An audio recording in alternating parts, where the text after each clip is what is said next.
Nos últimos dias temos acompanhado e noticiado a crise na companhia Americanas. Hoje um novo episódio se revela. A varejista contratou o banco multinacional Rothschild para atuar como interlocutor e negociar dívidas. Fernando Nakagawa está aqui no estúdio para trazer como a história tem se desenrolado até aqui.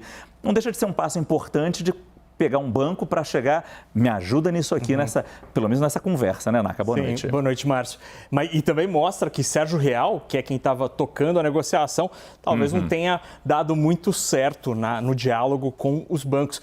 Até porque na sexta-feira, Márcio, aconteceu uma coisa que os bancos definitivamente não gostaram. Alguns bancos se sentiram enganados nessa negociação. Eu vou explicar o que aconteceu. A gente tem uma linha do tempo que mostra os últimos passos desta história. Na sexta-feira, dia 13, sexta-feira 13, a Americanas se reuniu com os bancos para começar uma negociação formal sobre as dívidas.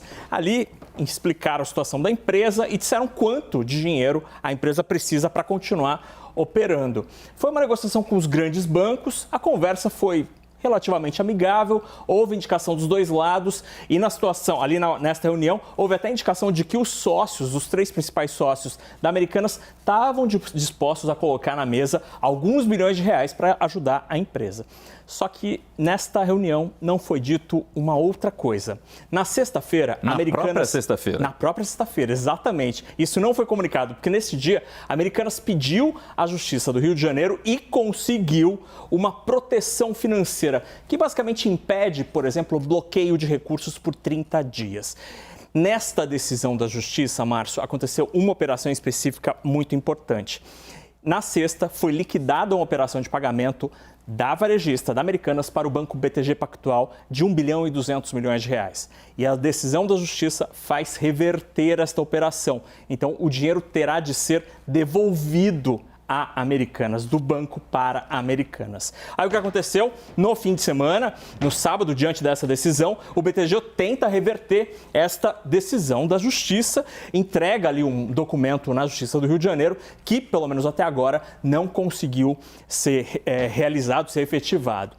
E hoje, então, a Americanas contrata este banco internacional para continuar a renegociação. Aí, nesta história que é eita atrás de eita, como dizem na internet, Márcio, o que aconteceu nas últimas horas? O BTG entregou uma nova versão deste documento, lembrando que a decisão, qualquer tipo de briga, deve acontecer numa instância administrativa aqui em São Paulo e não necessariamente no Rio de Janeiro. Além disso, eles reafirmam que querem esse dinheiro de volta, esse 1 bilhão e 200 milhões de reais. E agora há pouco, a agência de classificação de risco Standard & Poor's, aquelas empresas que dão nota às empresas, deu uma nova revisão para Americanas. Estava com a nota B, que indicava elevado risco de default, para a nota D, D de dado, D de default. Ou seja, para Standard & Poor's, oficialmente Americanas está em estado de calote neste momento. Esta foi a última decisão da Standard & Poor's que acabou de ser divulgada.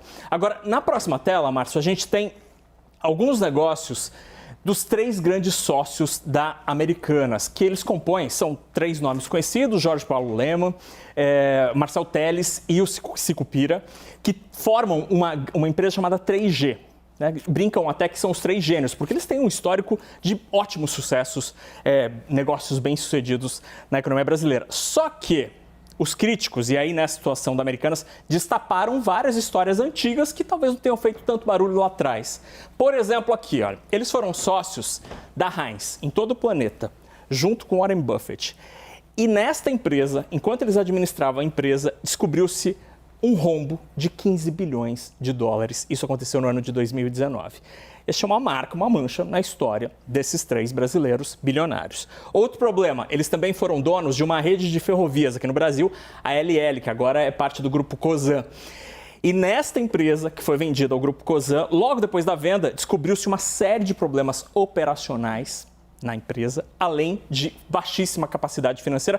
inclusive para compromissos que já estavam firmados e comprometidos ali com o governo. Além desses negócios, eles também são grandes sócios da cervejaria Ambev e da guarda-chuva AB InBev e também do Burger King em todo o planeta. São 3 nomes do capitalismo brasileiro com um ótimo histórico, mas que tem algumas manchas na história. É interessante que o título dessa ilustração que o Naka nos trouxe é Negócios dos Semideuses. Semideuses por quê? Porque essa foi a expressão usada pelo documento lançado no fim de semana pelo Banco BTG, identificando os 3 bilionários brasileiros, não apenas donos da Americanas, mas que também participaram de outros negócios e, inclusive, a nota do BTG cita especificamente problemas na negociação com a Ambev e com a marca de ketchup, Sim. Heinz. Criticando duramente. Bom, primeiro chamando de semideuses de forma irônica, Sim, mas principalmente lembrando esses 2 problemas desse histórico de bons negócios desses 3 brasileiros. Eles são considerados Midas, assim, onde eles chegam, eles fazem uma revolução na gestão, só que não necessariamente o negócio se encaminha de maneira bem-sucedida até o final. E aí você tem nesse histórico alguns casos que tiveram problemas. E esses problemas todos estão sendo lembrados neste momento em que outro grande negócio, aí Americanas, está numa situação absolutamente difícil e que tomara que seja encaminhada para uma solução positiva.